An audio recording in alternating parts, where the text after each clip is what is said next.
बातमी रत्नागिरीतून लोटे एमआयडीसी परिसरातील ग्रामस्थ आता संताप व्यक्त करताना दिसतायत। घरांसह जमिनी विकत घ्या, त्रास मिटवा असं म्हणत वायू गळतीनंतर ग्रामस्थ आता आक्रमक झालेले पाहायला मिळत आहेत। वायू गळतीने 40 जण बाधित झालेले आहेत तर 8 जण अस्वस्थ आहे आणि या 8 जणांना रुग्णालयात दाखल करण्यात आलेलं आहे।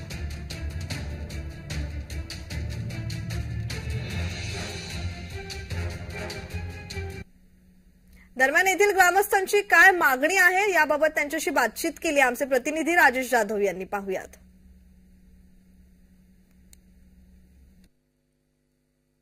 काल लोटे एमआयडीसीतील एक्सेल कंपनीमध्ये वायू गळती झालेली होती आणि त्यामध्ये 7 ते 8 माणसं बाधित झालेली होती।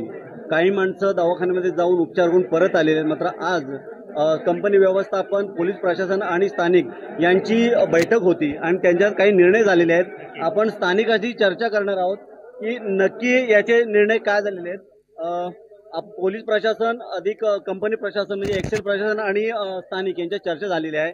तडके काय निर्णय झाला तुमचा?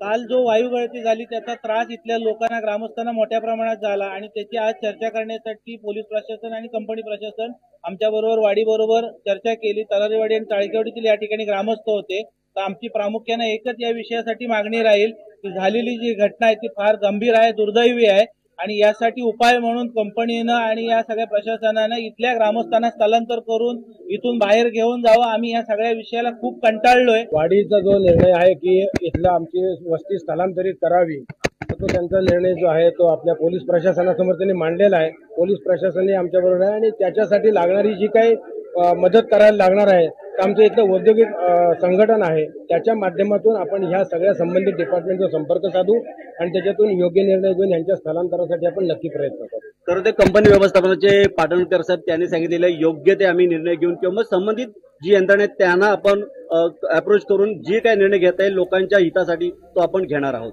कॅमेरामन प्रफुल्ल सह मी राजेश जाधव, जय महाराष्ट्र न्यूज, खेड, रत्नागिरी।